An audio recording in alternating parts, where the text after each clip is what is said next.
ఈ రోజు ములగాకు పచ్చడి చేసుకుందామండి. ములగాకు పల్లీలు కలిపి చేస్తున్నానండి పచ్చడి. శుభ్రంగా కడిగి పెట్టానండి ఆకు ములగాకు. అలాగే 3 టమాటాలు పెద్ద సైజు తీసుకున్నాను, నిమ్మకాయ సైజు చింతపండు తీసుకున్నాను, ఒక ఎల్లుల్లిపాయ రెంజలు తీసి పెట్టాను, ఒక స్పూన్ జీలకర్ర తీసుకున్నాను, ఒక 20 ఎండుమిరపకాయలు ఉంటాయండి తీసుకున్నాను, ఒక అరకప్పు పల్లీలు తీసుకున్నాను. ఈ పల్లీలు ఈ ఎండుమిరపకాయలు ఇవన్నీ ఇప్పుడు వేపుకోవాలండి మనము. అలాగే ఈ పల్లీలు వేస్తే మాత్రం చాలా బాగుంటుందండి ములగాకు పచ్చడి. పల్లీలు కానీ నువ్వులు కానీ వేసి చేసుకుంటే మాత్రం టేస్ట్ అదిరిపోద్ది. ఇంకోండి కళాయి పొయ్యి మీద పెట్టుకున్నాం కదా, నూనె వేస్తున్నానండి. నేను ఒక 4 స్పూన్లు నూనె వేస్తున్నానండి. ఇంకోండి నూనె వేడెక్కింది కదా, ఎండుమిరపకాయలు వేస్తున్నాను. ఎండుమిరపకాయలు కొంచెం లైట్గా వేపుకోవాలి.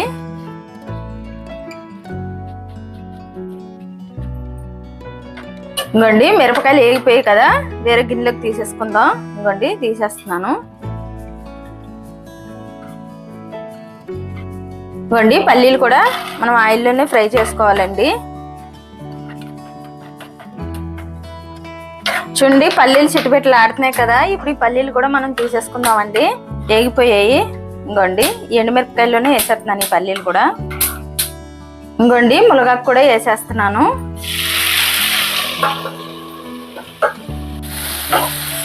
ఇంకోండి ఆకంతా చూడండి ఎలాగైపోయిందో, దగ్గరికి బాగా ఏగాలండి. కొంచెం చేదని అనిపిస్తుంది, మళ్ళీ కొంతమంది ఇష్టపడతారు ఇష్టపడరు, అందుకని నూనెలో బాగా ఏగాలి. పచ్చివాసన పోయే వరకు ఇంకో 2 నిమిషాలు అయితే ఇది వేగిపోద్ది. ఇంకోండి ములగాకు వేగిపోయింది కదా, ఇప్పుడు టమాటా ముక్కలు కూడా వేసేసుకుందామండి. వేసేసుకొని కొంచెం ఉప్పు వేసుకుందాము, టమాటాలు మగ్గుతాయి బాగా. ఇంకోండి కొంచెం వేస్తున్నాను ఉప్పు వేసి కలిపేసుకొని ఒక 5 నిమిషాలు మూత పెట్టేసుకుందామండి. ఈ టమాటాల్లో ఉన్న నీరంతా దిగిపోతుంది. ఇంకోండి ఇలా కలిపేసుకున్నాం కదా, మూత పెట్టేసుకున్నాం. ఇప్పుడు ఇంకోండి మగ్గిపోయింది కదా, చూడండి నీరు లేకుండా అయిపోయింది, ఆయిల్ తేలింది చూడండి. ఇంక ఇప్పుడు స్టవ్ ఆపేసుకొని చల్లారి పెట్టుకున్నామండి. ఈ చల్లారి లోపల ఇందాక మనం ఎండుమిరపకాయలు పల్లీలు వేసుకున్నాం కదా, అది మిక్సీ పట్టుకుందాం. ఇంకోండి మిక్సీ పట్టుకుందాం. పల్లీలు కొంచెం ఉప్పు వేసానండి ఇందులో కూడా. ఇంకోండి వెల్లుల్లిపాయ రెంజలు కూడా వేసేస్తున్నాను. జీలకర్ర స్పూన్ జీలకర్ర తీసుకున్నాం కదా, చింతపండు నిమ్మకాయ సైజు చింతపండు ఇది కూడా వేసేస్తున్నాను. మిక్సీ పట్టుకుందాం. ఇంకోండి పల్లీలు ఎండుమిరపకాయలు జీలకర్ర అన్ని మిక్సీ పట్టేసుకున్నాం కదా, ఇప్పుడు ఈ టమాటా ముక్కలు ములగాకు కూడా వేసేసుకుందాం. ఇందులో వేసేసుకొని ఇది కూడా కొంచెం మిక్సీ పట్టేసుకుందామండి. ఇంకోండి అన్ని వేసేసుకున్నాం కదా, టమాటా ములగాకు కొంచెం పచ్చి కొత్తిమీర కూడా వేస్తున్నానండి. ఇప్పుడు మిక్సీ పట్టుకుందాం. ఇంకోండి చూడండి నలిగిపోయింది కదా, ఇప్పుడు కొంచెం పోపు వేసుకుందాం అండి ఈ పచ్చడి. ఇంకోండి మొత్తం నలిగిపోయింది, పోపు వేసుకుందాం. ఇంకోండి కళాయి పొయ్యి మీద పెట్టుకున్నాం కదా, నేను అదే కళాయిలో పోపు వేస్తున్నానండి పచ్చడి.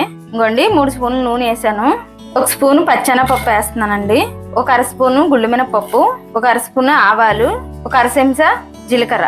ఇంకోండి 10 ఎల్లుల్లిపాయ రెంజలు కచ్చపచ్చ దంచానండి, అవి కూడా వేసేస్తున్నాను. వేసేసి ఈ పోపు మొత్తం ఇలా కలిపేసుకున్నామండి. ఇంకోండి 3 ఎండుమిరపకాయలు కూడా కట్ చేస్తాను, అవి కూడా వేసేస్తున్నాను. అలాగే కొంచెం కరివేపాకు అది కూడా వేసేస్తున్నాను. వేసేసి కలుపుకుందాం. ఇంకోండి పోపు వేగిపోయింది కదా, పచ్చడి ఇందులో వేసేసుకుందాం. వేసేసుకొని 1 నిమిషం పాటు ఉంచుకొని స్టవ్ ఆపేవాలండి, ఎందుకంటే పల్లీలు వేసాం కాబట్టి ఉడికిపోతే బాగోదు పచ్చడి.